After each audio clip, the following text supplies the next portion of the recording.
Hello दोस्तों, आप सबका स्वागत है हमारे YouTube चैनल पीके ज्ञान मस्ती में। हम लोग क्लास 12th में 7वां चैप्टर पढ़ रहे हैं, जिसमें समाकलन पढ़ रहे हैं हम लोग।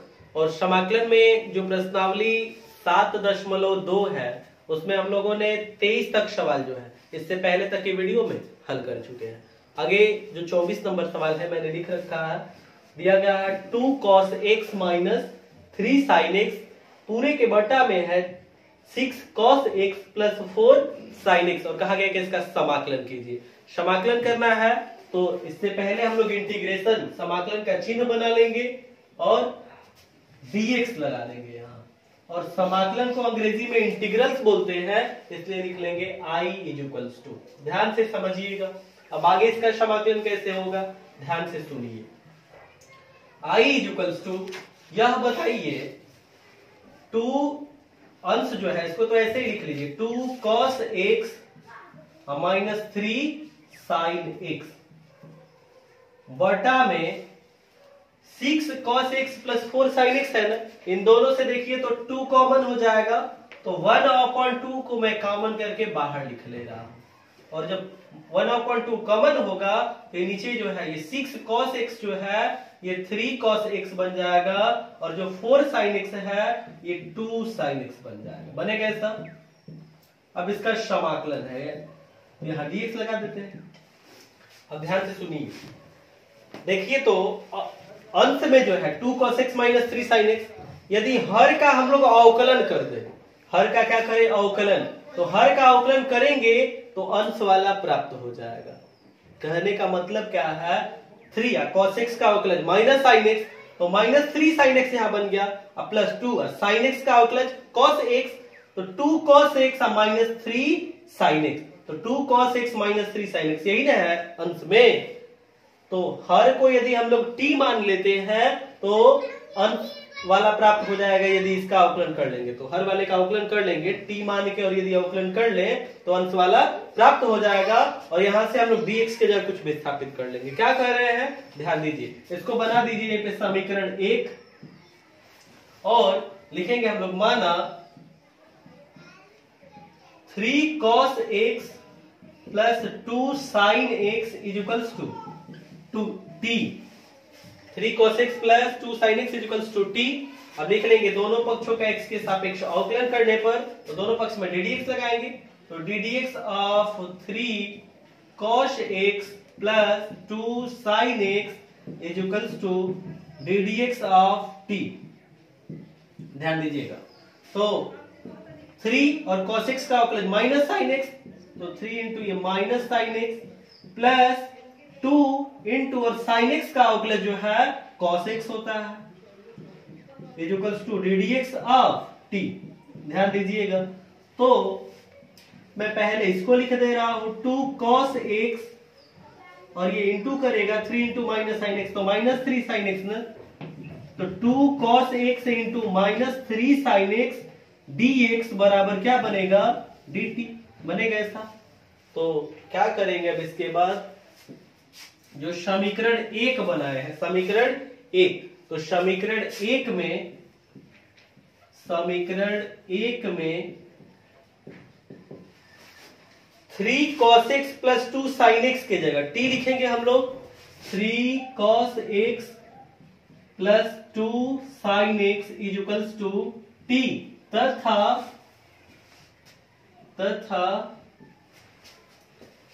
2 cos x minus 3 sin x dx। देखिए 2 cos x minus 3 sin x dx, इसके जगह क्या लिखेंगे, dt लिखेंगे, तो लिख लिया जाए, तथा 2 cos x minus 3 sin x dx बराबर dt रखने पर, रखिए समीकरण 1 में रखिए, तो बनेगा समीकरण 1 में जब रखेंगे तो I equals to 1/2, I equals to 1/2 into integration of, और समझिएगा 2 cos x minus 3 sin x dx, इसके जगह dt लिख लेंगे, upon 3 cos x plus 2 sin x, इसके जगह t लिख लेंगे, आगे इसको हल किया जाए तो I इक्वल्स टू 1/2, और इसको देखिए तो ऐसे लिखा जा सकता है 1/t dt, ऐसे लिख सकते हैं। अब मैंने आपको फॉर्मूला बता रखा है कि इंटीग्रेशन ऑफ 1/t dt क्या होता है, log mod t, तो 1/2 log mod t, और अपने से एक चर c जोड़ लेंगे क्योंकि अब समाकलन किसी पद का नहीं करना है। आगे ध्यान दीजिएगा, यहाँ I equals to 1/2 into log, और t हम लोगों ने किसको कहा है, देखिए तो 3 cos x plus 2 sin x को ना, तो t के जगह यही चीज लिख देंगे 3 cos x plus 2 sin x plus c। और इस तरह से जो 24 नंबर सवाल है इसका समाकलन हम लोगों ने ज्ञात कर लिया है। तो आप सवाल को नोट कर लीजिए जो मैंने हल कराया है, और फिर आगे देखते हैं जो 25 नंबर सवाल है। आगे जो 25 नंबर सवाल दिया गया है 1/cos square x into 1 minus tan x का होल स्क्वायर है, और इसका समाकलन करना है तो इंटीग्रेशन का चिन्ह लगा लेंगे, यहाँ dx लगा लेंगे, और समाकलन को इंटीग्रल्स बोलते हैं इंग्लिश में, इसलिए यहाँ लिख लेंगे I इक्वल्स टू। आगे इसको हल करते हैं, ध्यान से समझिएगा। I equals to integration of, ध्यान से सुनिएगा, हम लोग फॉर्मूला जानते हैं 1/cos थीटा क्या होता है, सेक थीटा, तो बिल्कुल इसी तरह से यहाँ 1/cos स्क्वायर x है, तो 1/cos स्क्वायर x को हम लोग लिख सकते हैं सेक स्क्वायर x अपॉन बाकी जो चीजें हैं इसको ऐसे लिख दीजिए 1 माइनस tan x का होल स्क्वायर dx। अब सुनिए यहाँ ध्यान से, हम लोग जानते हैं कि tan x का अवकलज जो है sec स्क्वायर x होता है, tan x का अवकलज sec स्क्वायर x होता है, तो क्या करेंगे यहाँ 1 माइनस tan x को t कह लेंगे, 1 माइनस tan x को t कह लेंगे। इसको बना दीजिए यहीं पे समीकरण 1, और फिर लिखेंगे आगे माना 1 माइनस tan x बराबर t, क्योंकि जब इसको हम लोग t कहेंगे और अवकलन करेंगे तो यहाँ से sec स्क्वायर x dx की जगह विस्थापन कर लेंगे। तो ध्यान दीजिएगा, लिखेंगे दोनों पक्षों का x के सापेक्ष अवकलन करने पर, अवकलन करेंगे यानी कि ddx लगाएंगे, तो ddx of 1 minus tan x is equals to ddx of t। हल करते हैं, ध्यान दीजिएगा, एक अचर राशि है, अवकलज शून्य हो जाएगा इसका, माइनस और tan x का अवकलज sec स्क्वायर x हो जाएगा equals to ddx of t। तो देखिए तो इसमें sec स्क्वायर x dx है ना, तो जरा यहां से बनाइए तो sec square x dx equals to क्या बनेगा, तो इधर जो माइनस है इसको इधर ला देंगे माइनस dt बनेगा इसका, तब यही रखेंगे समीकरण 1 में, किसमें, समीकरण 1 में। तो लिखेंगे हम लोग समीकरण 1 में 1 माइनस tan x के जगह t रखेंगे, 1 माइनस tan x बराबर t, तथा sec स्क्वायर x dx बराबर माइनस dt रखने पर, रखी तो समीकरण 1 यही ना बनाया हम लोग, तो बनेगा I equals to integration of, और समझिएगा sec स्क्वायर x dx, इसकी जगह क्या लिख लेना है, माइनस dt अपॉन, और 1 माइनस tan x को हम लोगों ने t कहा है, तो यहाँ 1 माइनस tan x का होल स्क्वायर है, यहाँ t स्क्वायर बनेगा ऐसा। आगे हल करते हैं, इसको ध्यान दीजिएगा, I इक्वल्स टू माइनस को बाहर लिख ले रहे हैं, इंटीग्रेशन ऑफ, समझिएगा ये बटा में t स्क्वायर है ना, 1/t स्क्वायर dt कह सकते हैं, और t स्क्वायर को जब ऊपर लेंगे तो ये बन जाएगा t to the power -2, t square को जब ऊपर लेके आएंगे तो t टू द पावर -2 बनेगा dt बनेगा ऐसा।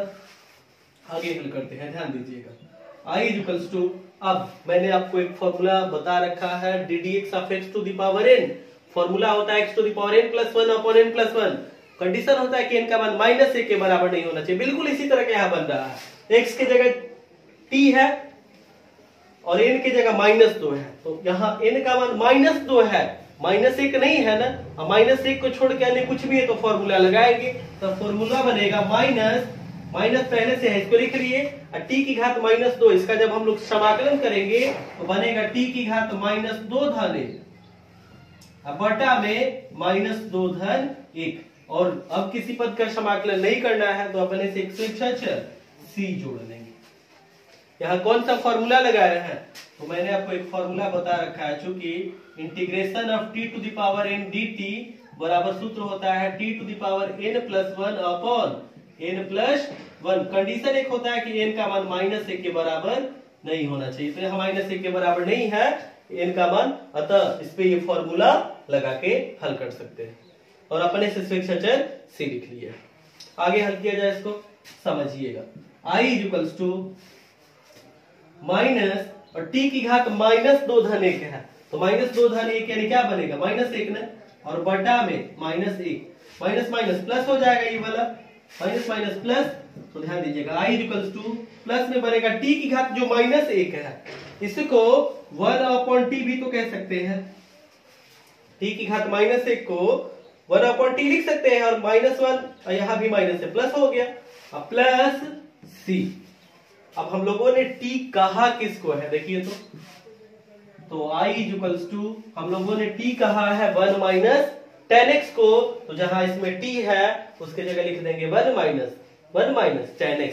तो लिख लीजिए 1 अपॉन और t की जगह 1 minus tan x plus c। तो इस तरह से जो 25 नंबर सवाल है इसका समाकलन हम लोगों ने कर लिया है। अब जो सवाल मैंने जो हल करा है आप इसको नोट कर लीजिए और फिर आगे देखते हैं जो 26 नंबर सवाल है।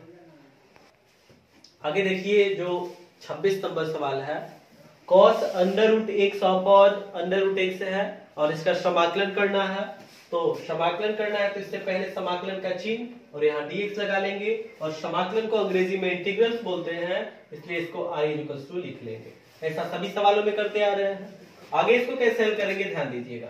i equals to integration cos √x into 1 upon √x dx, ऐसे लिखा जा सकता है, इसको ऐसे लिखा जा सकता है। अब मैं ऐसा क्यों लिख रहा हूं तो ध्यान से सुनिएगा।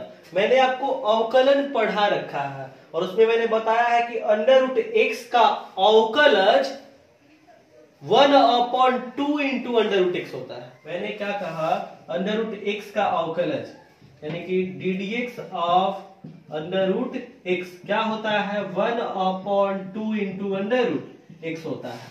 तो हम लोग जब √x को मन में t कहेंगे या फिर इस पे लिखेंगे √x बराबर t लिखेंगे और अवकलन करेंगे तो ऐसा 1 अपॉन 2 इंटू √x बराबर ddx ऑफ t बनेगा। और यहां से हम लोग 1 अपॉन √x dx के जगह विस्थापन कर सकते हैं। क्या कह रहे हैं ध्यान दीजिएगा, यहाँ इसको आप यहीं पे बना दीजिए समीकरण 1 और फिर लिखेंगे हम लोग माना √x बराबर t, इसमें दोनों पक्षों का x के सापेक्ष अवकलन करेंगे, तो कीजिए अवकलन ddx of √x is equals to ddx of t बनेगा ऐसा।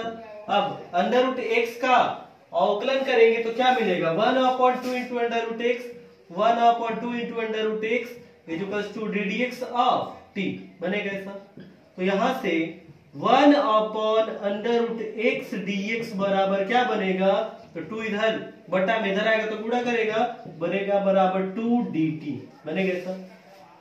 तो समीकरण 1 में किसमें, समीकरण 1 में क्या करेंगे ध्यान दीजिए, समीकरण 1 में √x जो है इसके जगह t रखेंगे तथा 1 अपॉन √x dx इसके जगह जो है 1 अपॉन √x dx के जगह 2 dt रखेंगे। क्या रखेंगे 2 dt रखने पर, तो रखिए जब रखेंगे हम लोग समीकरण 1 में तो i इक्वल्स टू बनेगा इंटीग्रेशन ऑफ, समझिएगा cos और √x के जगह t, तो cos t इंटू और 1 अपॉन √x इंटू dx इसके जगह 2 dt रखेंगे ऐसा। आगे हल कीजिए तो ध्यान दीजिएगा i इक्वल्स टू इन दोनों से देखिए तो cos t इंटू 2 dt जो है इसमें देखिए 2 जो है अचर राशि है ना, 2 को बाहर निकलेंगे 2 into integration of cos t dt बनेगा ऐसा। और मैंने आपको बता रखा है कि यदि cos x है तो इसका समाकलन करते हैं तो इसका समाकल sin x होता है। cos x का समाकल sin x होता है जब समाकलन x के सापेक्ष हो रहा है, और यहाँ हम लोग समाकलन जो है t के सापेक्ष कर रहे हैं, और यहाँ cos t है तो integration of cos t dt equals to क्या मिलेगा, I इक्वल्स टू 2, यहाँ integration of cos t dt इसके जगह लिख लेंगे sin t। अब आगे किसी पद का समाकलन नहीं करना है तो अपने से एक स्वेच्छ अचर c जोड़ लेंगे हम लोग यहाँ। अब t हम लोगों ने किसको कहा है, तो देखिए तो I equals to 2 into sine, और t हम लोगों ने कहा है अंडर रूट एक्स को, तो फिर अंत में जहां t है इसके जगह अंडर रूट एक्स लिख लेंगे। तो 2 into sine under root x plus c, और इस तरह से जो 26 नंबर सवाल है इसका समाकलन हम लोगों ने कर लिया है। आप सवाल को नोट कर लीजिए, और आगे जो सवाल है उसको हम लोग अगले वीडियो में हल करेंगे। इस वीडियो में इतना ही। ये जो सवाल मैं आपको समझा रहा हूँ, यदि सवाल समझ में आता है और वीडियो पसंद आता है तो इसे अपने दोस्तों के साथ शेयर कीजिए, और जो हमारा चैनल है पीके ज्ञान मस्त उसको सब्सक्राइब कर लीजिए, साथ ही साथ बेल नोटिफिकेशन को भी प्रेस कर लीजिए ताकि जब भी मैं नए वीडियो अपलोड करूं आपको उसकी जानकारी प्राप्त हो जाए। फिर मिलेंगे हम लोग अगले वीडियो में। जय हिंद।